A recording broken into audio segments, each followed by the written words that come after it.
Alpay Efe. But before I start, there is an epic song at the end of this video, so stay tuned. Or go watch it now. In this installment, you see, I started off with a page in my sketchbook. Some might find it weird that I use a Bic pen, but I like the fact that there is no turning back. Every pen stroke will stay forever. I want to incorporate a more cubist style in my oils soon, and I feel the most liberated. Alpay Efe is an artist on YouTube. He posts... Wait one second. Alpay Efe is an artist and a YouTuber. He posts... I talked about this in a previous installment where I come across an autocorrected word where I'm just so confused. I can't see. Okay, I'm going to read it exactly how it is and try and figure this out with you today. Alpay Efe is an artist and a YouTuber. He posting messes with oils and has plenty of videos filled with tips for aspiring oil painters. That's how I found him. Moving on. He was selected next in YouTube's biggest art collaboration with Nerdforge. This is 1000's art collaboration he started, and I can't wait to see what he has to paint for us. Alpay is the first YouTuber in this collaboration I painted before the release of his video.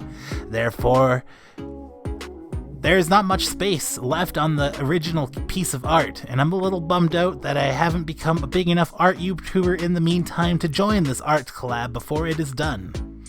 I had a great idea for the collab. I sent Alpay a message on Instagram.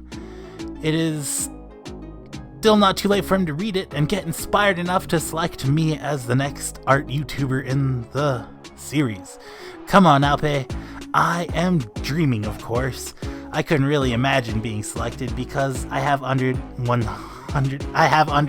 1,000 subscribers. I would guess I would need at least 100,000 subscribers to be considered, but I sure did enjoy painting all the artists in this series. I want to let you know a little secret. I am happy. I work a few paintings ahead, and is the progress that I have a couple installments of the show in a progress at a time. And I am finished the 50th painting, my 5th self-portrait, number 50. And I have a little special surprise for that painting, but you'll just have to stay tuned. Maybe hit that bell. But be warned, I have been uploading every day for a while now. If you are interested in learning how to paint oils, I really suggest checking out Alpay Efe. A link to his channel in the description. I like to watch them and learn in a way that I pick up by sponging in what makes sense in my brain. I don't often employ all techniques, or any often, as I'm trying to maintain a level of innocence in my brushstrokes. As I keep talking about, I'm planning to lean into a cubist style of portraits in the next 50. I'm not preparing too much besides drawing. I don't wish to study the masters at this time, as I might just be emulating what I see instead of looking into my soul when I look at the reference photos and interpret their beings into a unique way that I could call uniquely me, hopefully. But if the consensus that it is a poor Picasso ripoff, if that is what people say, so be it. I'll just throw a fish at them because they will be wrong. I am a little blown away by my experience of Rich Rebuilds using one of my videos in his video. It feels like it's my first YouTube collab, and it just so happened to line up when I dropped my YouTube art collab video with gpdoespg, though that one did drop first. And I did collab with other YouTubes along my travel. Shout out to Mr. Special Blend, miss your presence on YouTube. Jim Ether was also on my podcast before, as well as Separate Way, after he made a documentary on Robert Benford of Knox's Corner. I had a connection with the filmmaker because he was reaching out to fans who wanted to tell their stories.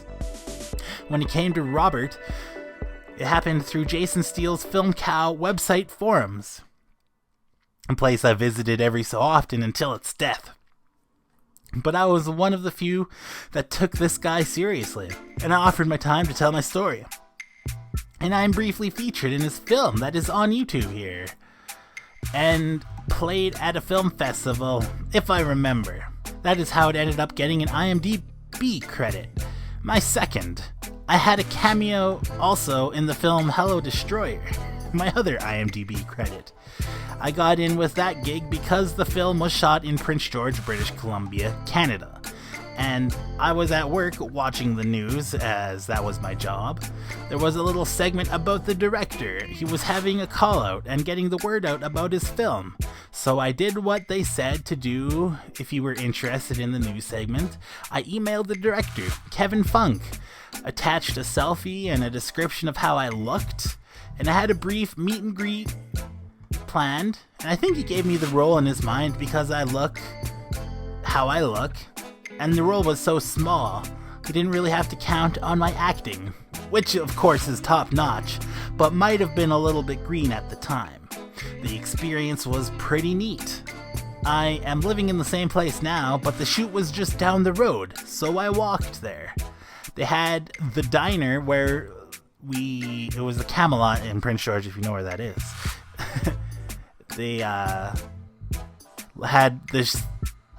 They had the kitchen crew leave some half-eaten meals for us as a set decoration, and they had a very small crew. There was a director, Kevin Funk, a director of photography. I'm guessing he was setting up lights. I think there was a separate camera operator. They were changing lenses like madmen. They had one person taking info and getting signatures on photo release forms. And after a little bit of shooting, they had someone bring in dinner with a huge pot of jambalaya, and it was delicious. It was very hearty, had lots of sausage. I still remember that meal. There was a bunch of actors too, I want to mention. I don't remember any of their names right now. Well, that's my film career. If you look up my name on my IMDb, there's a third listing that isn't attached to my name, like separate names under Garrett Perry, but it is me. It was from a Kickstarter that involved Robert Benford as an actor. I paid the Kickstarter the level to get a DVD shipped to me, but they never made the DVD. I got ripped.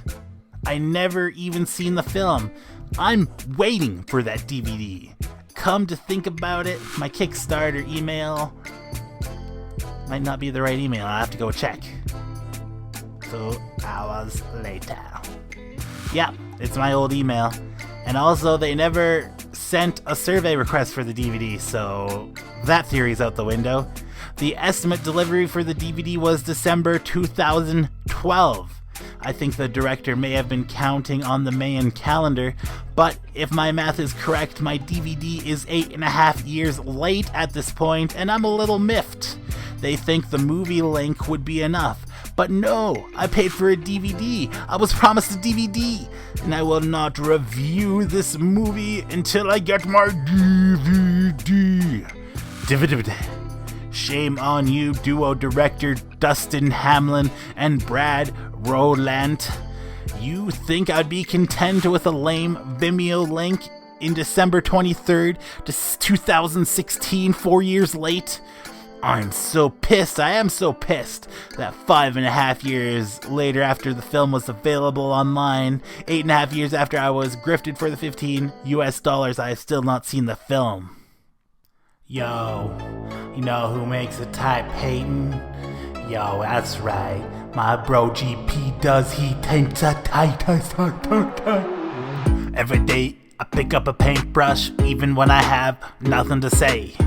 If I had a crush, paint strokes would make a blush, even if I had nothing to convey. Recent events play over in my head every day. Residential school massacre isn't going away. Ancestors in my dreams lest we forget. Groundhog Day nightmare, make it my asset. Unheard stories give me something to speak. I'm beyond making jokes tongue-in-cheek. All I inspire is to invoke thought. Actions are needed, forgiveness can't be bought. 'Tis the end of the day and I'm feeling blue.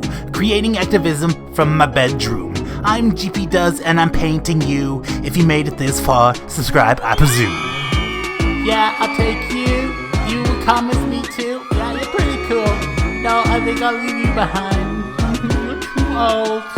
You're too stanky. I'll take you. Triplets. Okay, I'll take the triplets. Everybody, go home. Triplets. Mom, I'm so sorry.